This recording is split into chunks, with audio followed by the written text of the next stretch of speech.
What are the core values that guide the company's operation and culture? The core values of the company is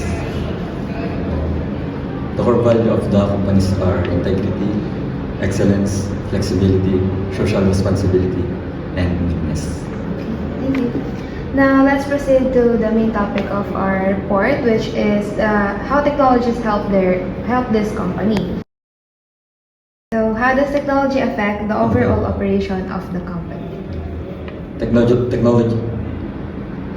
Technology significantly impacts the operation of the company by enhancing efficiency, productivity, and also the competitiveness. Okay. Next question. What are the key technologies that the company relies on for its day-to-day operations? The first is automation of processes, repetitive and manual tasks. The example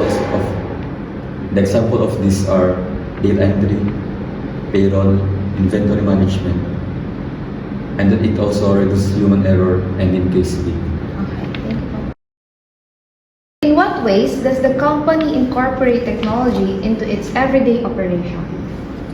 The very first is the internal communication, virtual meetings, and also the document sharings.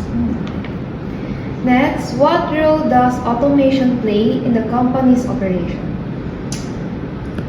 Automation really helps in reducing time costs, reduce human error, like what I have said before, and also it increases speed to finish tasks of each employee. Next, how does technology help the company scale its operation or manage growth? It helps to boost the level of productivity, it enhances efficiency, and it reduces costings. Does your company use cloud computing or software as a service or SaaS? Yes, of course, yes. How has cloud computing or SaaS or software as a service impacted the company's infrastructure? Basically, because of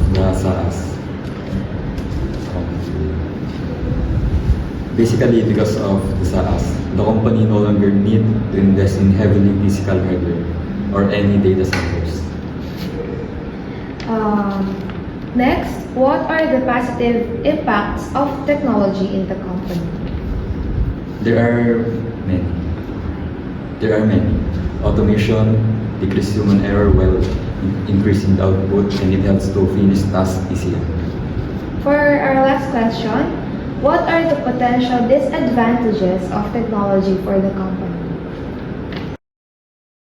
There are also many, like cybersecurity risks, ransomware, data breaches, phishing scams. Dependency on technology can also have a downtime impact, privacy concern, and many more.